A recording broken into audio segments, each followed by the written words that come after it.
오늘 말씀의 제목은 이방인 고넬료의 구원이라고 하는 말씀의 제목으로 말씀의 은혜를 함께 얻으시겠습니다.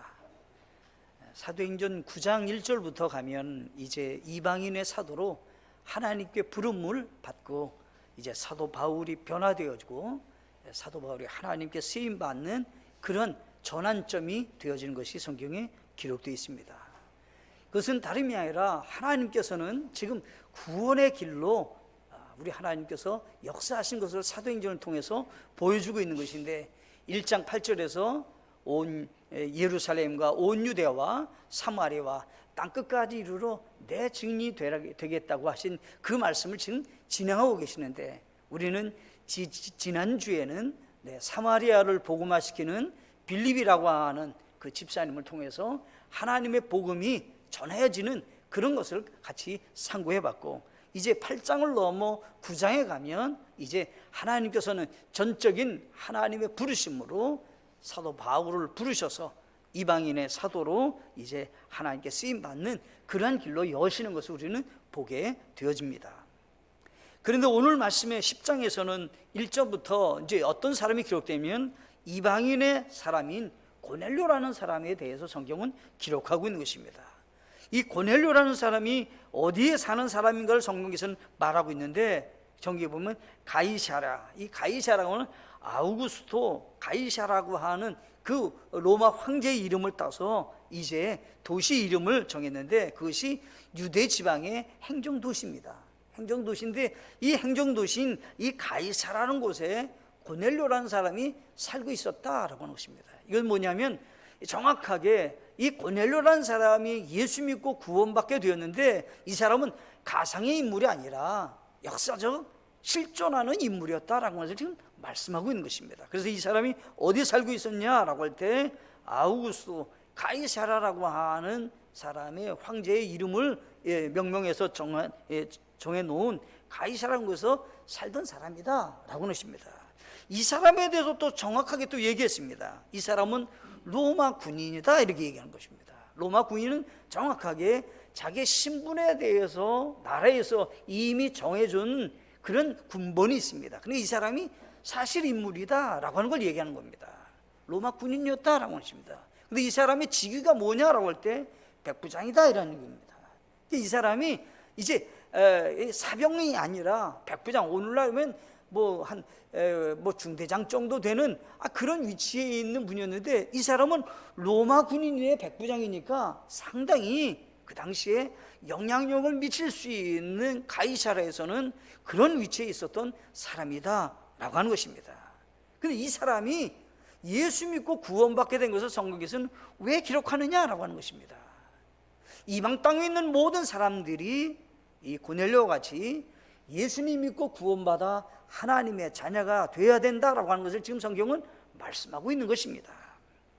마가복음 8장 36절에 가면 사람이 만일 온 세상을 얻고도 자기 혼을 잃으면 그에게 무슨 유익이 있겠느냐라고 하는 것입니다. 이 고넬료라는 사람이 백부장이고 로마 군인으로서 식민지에 와서 지도력을 행하는 그런 사람의 위치에 있었고, 고귀한 군인으로서 나라를 지키는 그런 직업을 가진 사람이랄지라도 만약 이 사람이 지옥 간다면, 천국 가지 못한다면 이 사람에게 무슨 유익이 있겠느냐, 이런 얘기를 할 수 있습니다. 그것은 우리에게도 좀 전환할 수 있는 것입니다. 오늘 우리 많은 분들의 관심사는 건강입니다. 이 건강인데 이 건강보다 더 중요한 것이 있는데, 성경에 보면 육신의 목숨을 잃으면, 생명을 잃으면 그것은 굉장히 나에게는 치명적인 것을 잃었다 생각하지만, 내 영혼이 사는 내 영원한 생명을 만약에 잃어버렸다면, 천국에 가지 못한다면 진짜 그분은 전부를 잃은 사람과 같다, 이렇게 말할 수 있다는 것입니다. 우리는 겨우 이 육신의 이 생명 갖고만 논하지 마시고, 우리에게 있는 이 영원한 생명을 얻어야 될 내 영혼이 어떻게 구원받아야 되는가, 그 문제에 대해서 성경은 말씀하고 있는 사람으로 고넬료라는 사람에 대해서 지금 등장시키고 있다라고 하는 것입니다. 저는 오늘 한 사람 고넬을 통해서 다시 한번 우리의 구원들을 한번 점검도 해보시고, 또 다시 한번 구원에 대해서 감사하는 시간 되셔서 하나님께서 나를 구원받게 하시기 위해서 행하신 하나님의 계획들을 다시 한번 기억하시고, 하나님, 제가 구원받은 것은 하나님께서 이렇게 역사하셨습니다 라고 하는 조용히 감사의 기도를 드리는 시간도 되시고, 또한 베드로와 같이 고넬료에게 복음을 증거했던 것 같이 이 시대에 하나님, 저도 베드로와 같이 복음을 증거하는 그런 사람으로 가치 있게 인생을 살게 해달라고 기도하는 귀한 시간 되시기를 간절히 바라겠습니다. 첫째, 이방인들의 구원을 하나님은 원하십니다 라고 하는 것입니다. 창세기 1장 1절로 3절에 보면 하나님은 아브라함을 부르셨습니다. 아브라함을 부르시고 가나안 약속의 땅에 그에게 오게 한 후에 하나님은 제일 첫 번째 그에게 하시는 약속입니다. 3절에 너를 축복하는 자는 내가 복을 주고 너를 저주하는 자는 저주를 내리니 또 내 안에서 땅의 모든 가족들이 복을 받으리라. 아브라함의 씨 가운데서 모든 가족이 구원받을 수 있도록 예수 그리스도라는 분이 구원자로 태어날 것에 대해서 약속하셨다라고 하는 것입니다. 아브라함의 약속 가운데 유대인들만 구원받는다 이렇게 말씀하지 않고, 유대인들에게만 복을 주신다 말씀하지 않고, 너로 인해서 땅의 모든 가족, 모든 사람들이 복을 받게 된다 이렇게 약속하셨다는 것입니다. 창세기 22장 18절에서도 또 내 씨 안에서 땅의 모든 민족들이 복을 받으리니 이는 내가 내 음성에 순종하였기 때문이라 하니라 라고 하십니다. 이삭을 낳기 전에 창세기 12장에서는 약속하셨고, 이제는 약속의 아들 이삭을 얻고 난 다음에 이삭을 하나님께 바친 이후에 일어난 사건입니다. 이삭은 새로운 인생을 산 것 같이 죽은 자 가운데 살아난 사람으로 예표하고 있는 것입니다. 분명히 아브라함은 칼을 들고 이삭을 죽인 것 같다 이렇게 성경은 얘기하고 있지만, 죽은 자 가운데서 살리시는 하나님의 능력으로 다시 얻었다 이렇게 말씀하고 있는 것입니다. 그런데 그 이삭이라는 사람을 통해서 정확하게 성경은 얘기하기는 모든 민족이 복을 받으리라 이렇게 말씀하셨습니다. 하나님의 계획이 먼저 있었다는 것입니다. 유대인들, 이스라엘 땅에 있는 사람들에게만 구원을 하나님은 계획한 것이 아니라 아브라함부터 시작해서 하나님께서는 지금 이방인들에게도 구원을 주실 것에 대해서 말씀해 주셨습니다. 그리고 예수님께서 승천하시는 겁니다. 하늘에 승천하시면서 사도행전 1장 8절에서도 어때요? 땅의 맨 끝 지역까지 이르러 나를 위한 증인이 되리라 하시니라. 누가 하신다는 겁니까? 네, 우리 주님께서, 성령님께서 역사하셔서 땅끝까지 이르러 죽은 자 가운데서 부활하는 놀라운 능력의 은혜가 모든 사람에게 임하기를 원하는 그런 사역을 우리 주님께서, 성령님께서 행하게 하신다라고 하는 것입니다. 누구 계획이 있는 것입니까? 하나님의 계획이 있다라고 하는 것입니다. 우리가 구원받을 수 있게 된 것은 하나님께서 이렇게 하셨다라고 하는 것입니다. 사도행전 8장 14절 말씀에서는 이제 빌립이라는 삶을 통해서 사마리아 사람들이 구원을 받습니다. 이제 사마리아 사람들에게도 믿음의 문, 예수님을 믿고 구원받을 수 있는 문이 열렸다라고 하는 것을 성경은 말씀하고 계신다라고 하는 것입니다. 예루살렘과 유대 땅에서는 하루에 3,000명이, 하루에 5,000명이 셀 수 없는 많은 무리들이 예수 믿고 구원받는 역사가 있었고, 이스라엘 구원받은 사람이 예루살렘에 머물러 있으니까 하나님께서는 그것을 어떻게 해요? 하나님께서는 조금 강압적인 방법으로 스데반이라는 분이 순교를 겪으면서 핍박이 찾아와서 이스라엘 구원받은 사람이 흩어지게 됐는데, 사마리아로 가고자 하는 빌립이라고 하는 계획적으로 조금은 복음을 증거하고자 하는 강한 책임감으로 갖고 이 빌립이 가서 복음을 증거했는데 사마리아가 복음화되어지는 첫걸음이 성경은 기록하고 있다라고 하십니다. 누가 하셨습니까?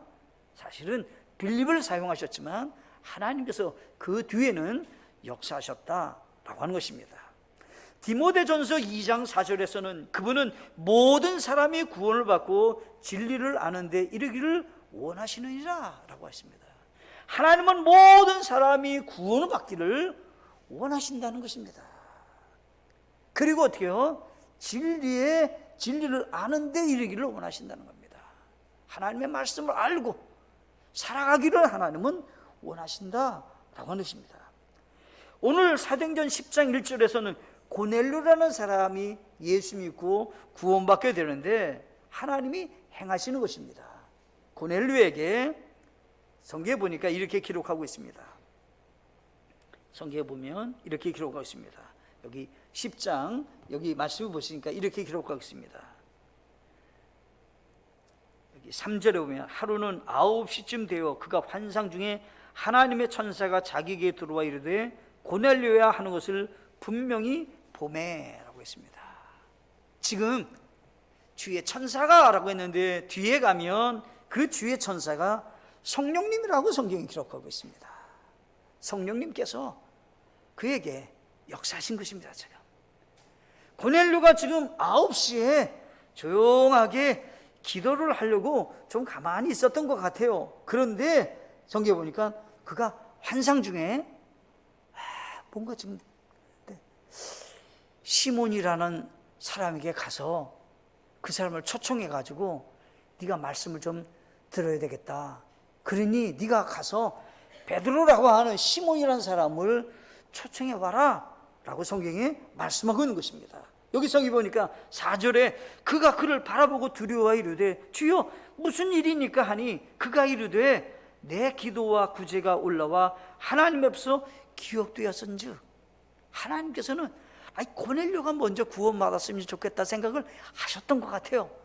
근데 이 고넬료라는 사람이 지금 구원받아야 되겠다 생각하니까 성령 하나님께서 그에게 찾아가서 베드로를 초청해 오라고. 근데 이 사람은 지금 지금 가이사라에 있고 지금 베드로는 어디냐면 요빠에 있어요. 요빠에. 그러니까 지역이 좀 떨어져 있어요. 떨어져 있는데 지금 시몬이라는 사람의 집에 가라. 과거에 베드로의 과거의 이름은 시몬 베드로잖아요. 시몬이잖아요. 근데 예수님이 새로운 이름 게바 베드로라는 이름을 주셨잖아요. 그러니까 이 시몬의 집에 가서 베드로를 좀 초청해 오라는 겁니다. 누가 하신 겁니까 지금? 하나님이 하셨다 이런 얘기를 하는 겁니다. 지금 어떻게 고넬료가 구원받을 수 있게 역사하셨냐라고 할 때 하나님께서 역사하셔서 지금 베드로를 초청해 오라 이렇게 말하고 있는 것입니다. 그때 여기 성경에 보니까 6절에 그가 시몬이라 하는 부두장이와 함께 묵고 있는데 그의 집은 바닷가에 있느니라. 내가 마땅히 해야 할 일을 그가 말하여 주리라 하더라. 고넬료가 말하던 천사가 떠나며 그가 집안의 종 둘과 또 계속해서 자기를 섬기던 날 중에 독실한 군사 하나를 불러 이 모든 것을 그들에게 밝히 알리고 그들을 요빠로 보내니라 라고 했습니다. 여기 성경에 보면 지금 하나님의 마음을 볼 수가 있다는 것입니다. 하나님은 한 사람이 구원받고 하나님의 자녀가 되게 하는 일에 있어서 얼마만큼 사랑과 관심과 그 영혼이 구원에 이를 수 있도록 여러 가지로 하나님은 역사하신다라고 하는 것입니다.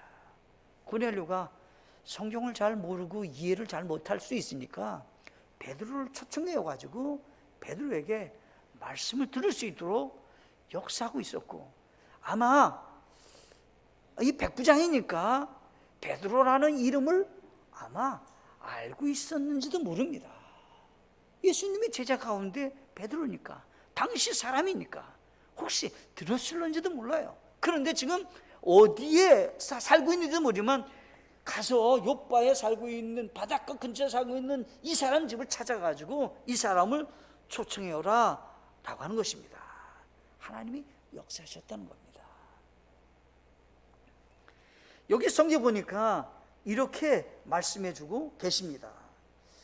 여기 10장 19절에서는 베드로가 그 환상에 대하여 생각할 때 성령께서 그에게 이르되 보라 세 사람이 너를 찾으리니, 베드로에게, 초청받은 베드로에게 성령 하나님께서는 또 찾아가셔서 베드로에게 하신 말씀입니다. 베드로야 너에게 말이야 세 사람이 너를 찾으러 올 거야, 만나겠다고 올 거야 라고 하는 것입니다.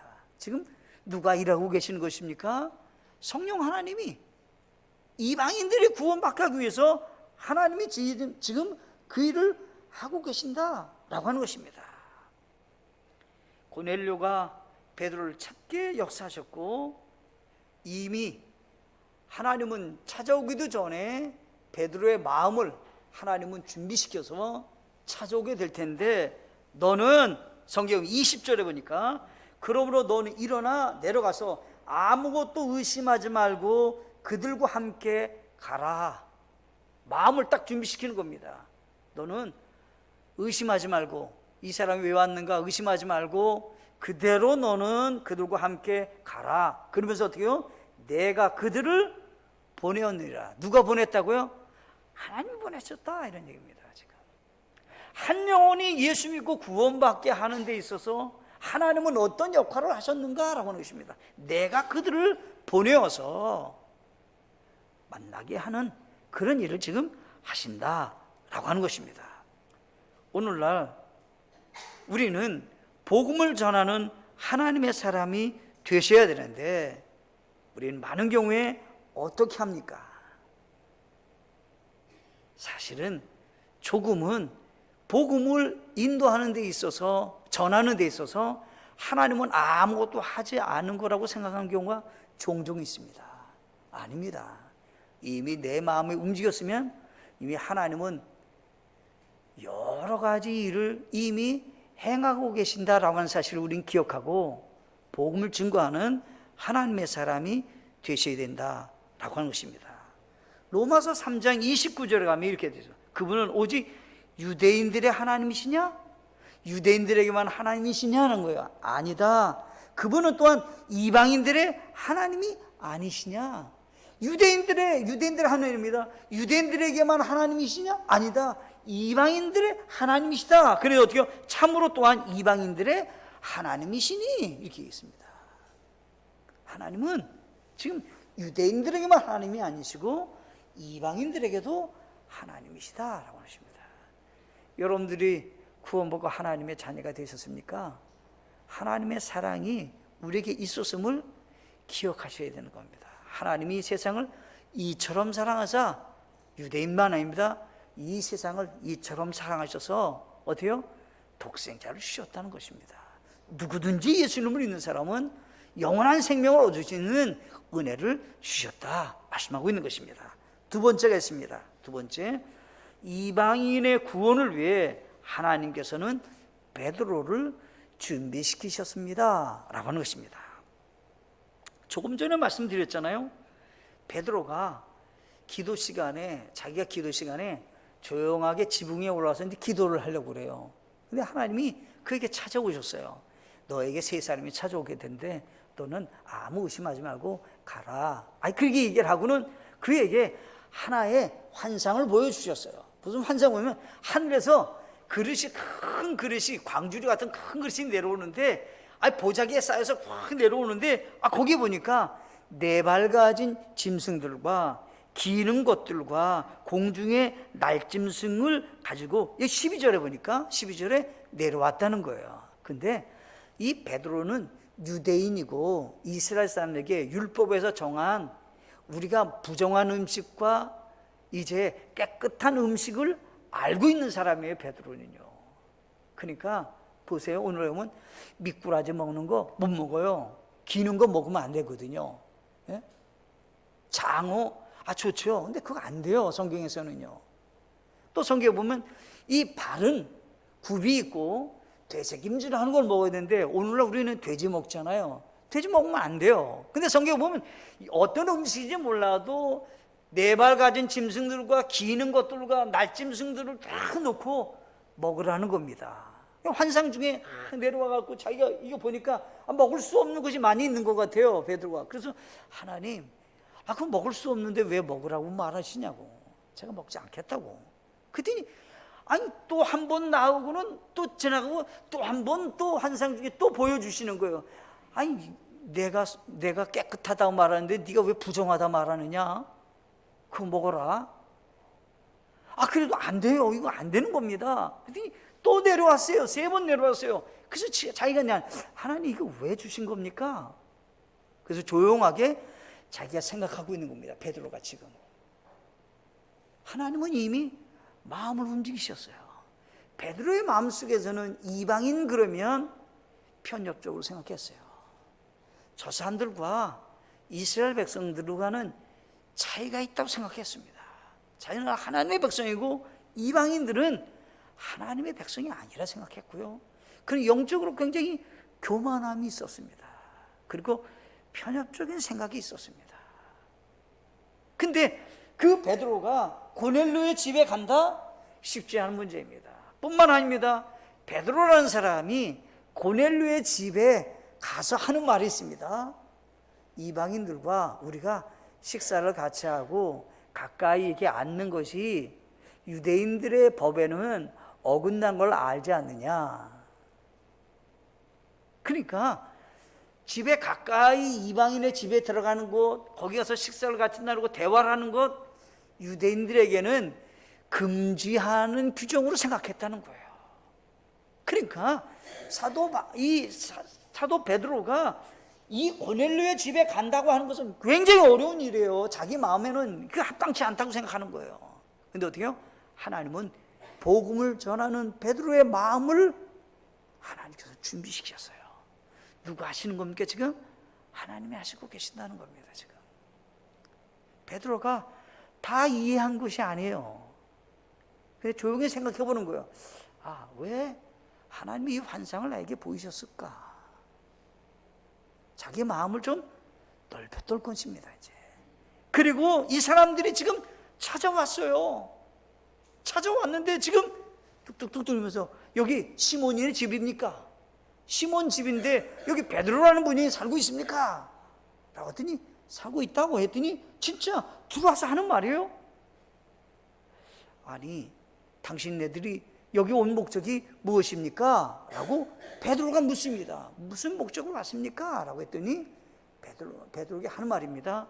우리 백부장 고넬료가 당신을 초청해서 말씀을 듣고자 합니다. 라고 합니다.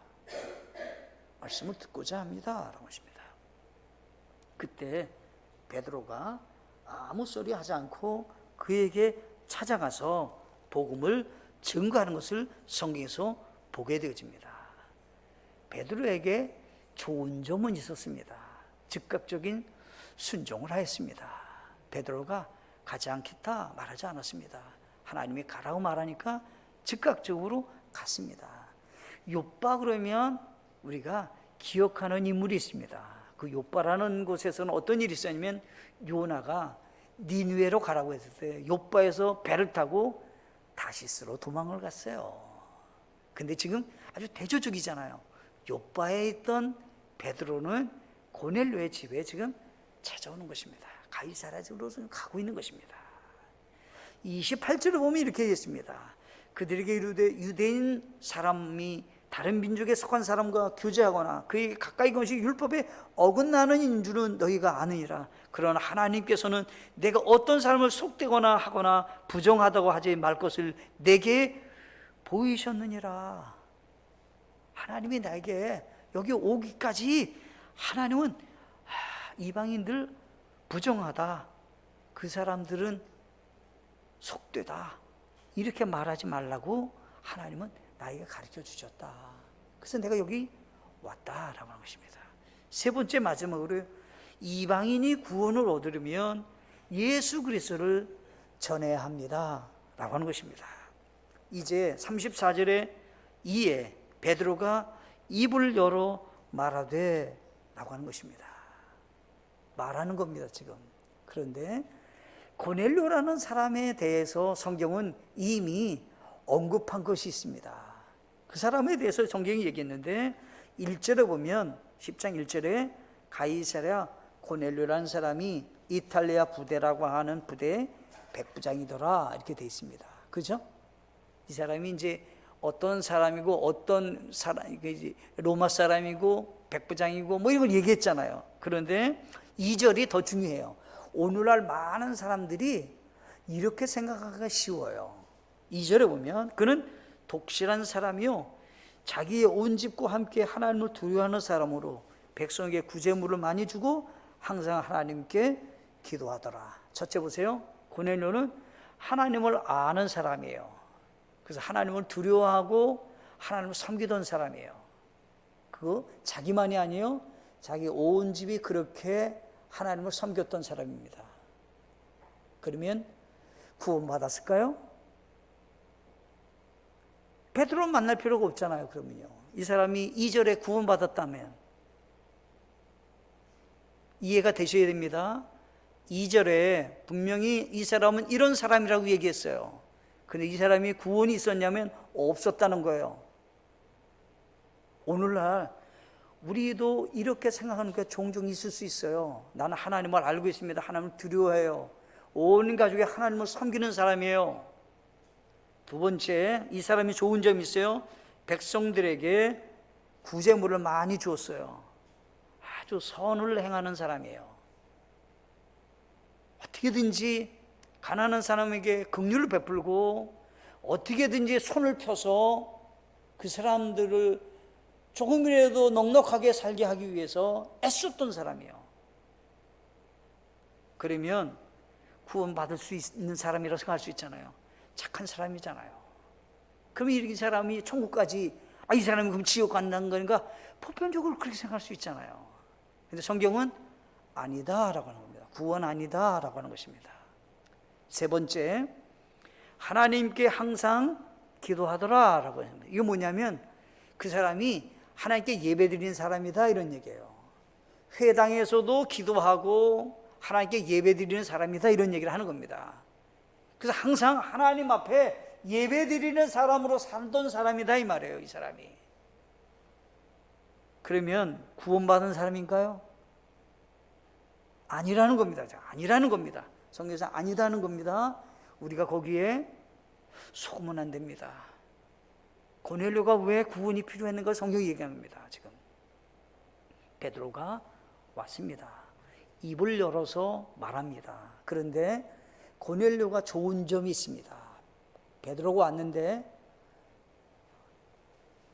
그에게 발에 절을 하는 겁니다. 그러니까 베드로가 일어나라고, 나도 사람이라고.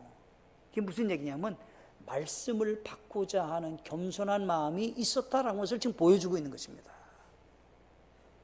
하나님의 말씀을 들어야 구원받는데 베드로가 자기는 지금 식민지의 로마 군인이에요. 그리고 어떻게 이 베드로는 어찌 보면 식민지에 살고 있는 사람이에요. 그런데 고넬료는 그 사람에게 절을 하면서 자기의 마음을 표현한 거죠. 베드로가 일어나라고. 그런데 이 사람은 마음을 받고자 했어요. 말씀을 받고자 했어요. 지금요. 그래서 지금 베드로가 말씀을 전하는 겁니다. 말씀을 전하는데 두 가지 얘기를 하는 거예요. 첫째는 예수님이 죽으셨습니다 라고 하는 거예요. 예수님의 죽음에 대해서 얘기하는 거예요. 지금요. 여러분 아실 겁니다. 여러분들 아실 겁니다. 지금 거기에는 고넬료와 많은 사람들을 고넬료가 초청을 했어요. 같이 말씀을 듣게 하려고. 그럴 때 그 사람에게 예수님의 죽음에 대해 얘기하는 거예요. 지금요.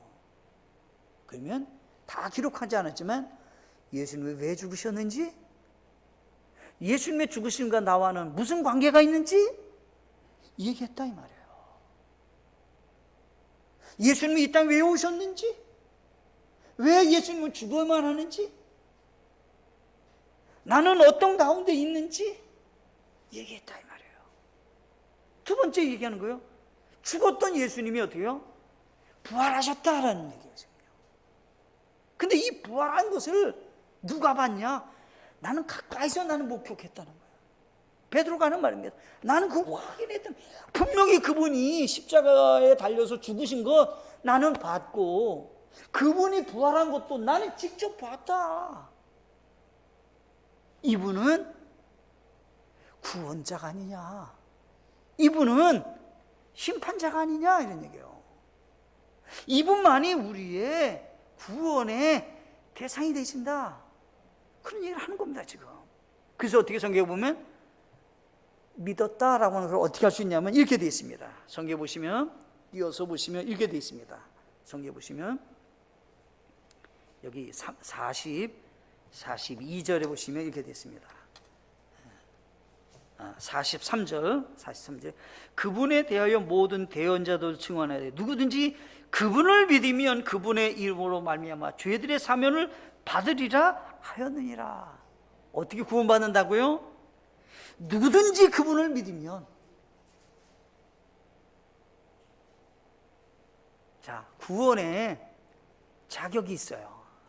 누구든지 그분을 믿으면 그분의 이름으로 말미암아 죄들의 사면을 받고 구원받는다, 이런 얘기예요. 고넬료는 구원이 없었어요. 하나님을 잘 아는 사람이에요. 정말 경건하게 섬기는 사람이에요. 다른 사람보다 더 마음이 착해서 막 나눠주는 사람이에요. 그런데 구원이 없었어요. 이 사람이 구원받았어요. 그리고 성경에 보니까 44절에 베드로가 아직 이 말을 할 때 성령님께서 말씀을 들은 모든 사람 위에 구원받았다 이 말이에요. 구원받고 성령이 임했다 이 말이에요. 그래서 성령이 임한 것을 알 수 있게 하셨는데 46절에 이는 이방인들이 타언어들로 말했다. 어떻게요? 성령이 임했을 때 제자들과 사도행전 2장에서 어때요? 타언어를 말하는데 지금 이방인에서 구원받고 지금 타언어를 말하는, 바언어를 말하는 역사가 있었다, 이런 얘기를 하는 거예요. 지금요, 구원받은 증거물로 지금 성경은 말씀하고 있는 거예요. 지금요. 왜 예수님을 믿고 구원받아야 되는지 누가, 베드로가 전하해 줬다라고 하는 거예요. 우리가 해야 될 역할이 있습니다. 예수님에 대해서 전하는 사람이 될 때 영혼이 구원받게 된다라고 하는 거예요. 교회 다니면, 등록교인이면 구원받습니다. 성경에 없는 얘기입니다. 그건 믿으시면 안 되는 거예요. 우리 어머니가 믿음 생활 잘 하셨기 때문에 저는 모태신앙입니다. 성경 한 군데도 그런 데는 없는 거예요. 주님의 몸되기 위해서 헌신봉사 많이 했습니다. 그거 구원 안 되는 겁니다. 하나님께 예배를 열심히 드렸습니다. 안 되는 겁니다. 그거. 난 하나님의 존재를 알고 그분 앞에서 바르게 살려고 하는 사람입니다. 아니에요. 그런데 그 구원이 안 되는 겁니다. 정확하게 고넬료가 베드로를 통해서 예수님이 나에게 무슨 일을 했고 예수님을 왜 믿어야만 하는지에 대해서 알았다라고 하는 거예요. 그게 바로 구원의 길이 된다. 성경이 통해서 누구든지 그분의 이름을 믿으면 구원받는다라고 할 때 뭐를 믿는지를 아셔야 된다 이 말이에요. 많은 경우에는 종종 이렇게 말합니다. 목사님, 저는 심각한 죄를 지은 사람이 아닙니다. 근데 하나님의 기준에서, 완벽한 하나님의 기준에서 모든 사람은 죄인이에요. 모든 사람은 죄인이에요. 그래서 모든 사람은 죄를 지었음에 하나님의 영광이 이르지 못한다고 로마서 3장 23절에서는 말씀하고 있는 거예요. 전도서 말씀에서는 뭐라고 말씀하고 계시냐면 이렇게 말씀하고 계십니다. 전도서 말씀에 보시면 이렇게 말씀하셨습니다. 성경에 보시면 이렇게 말씀하셨습니다. 전도서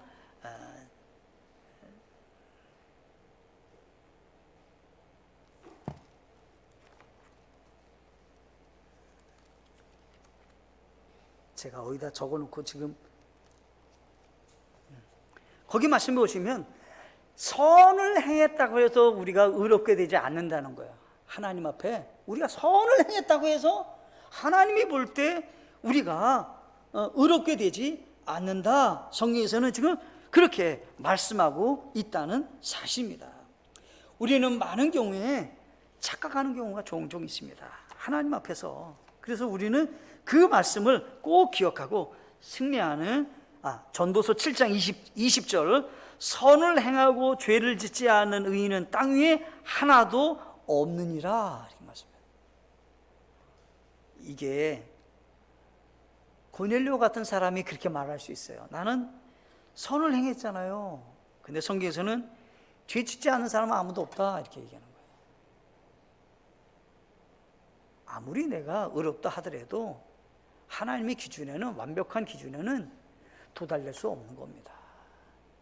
오늘 말씀을 기억하시고 우리의 가족이 구원받게 하는 일, 우리 주변의 이웃들이 구원받게 하는 것, 친구분들이 구원받게 하는 일에 아름답게 쓰임받는 우리 모두가 되시고, 다시 한번 우리의 구원에 대해서 감사하시고 우리 역할을 감당하는 귀한 생애들이 되시기를 바라겠습니다. 함께 기도하시겠습니다.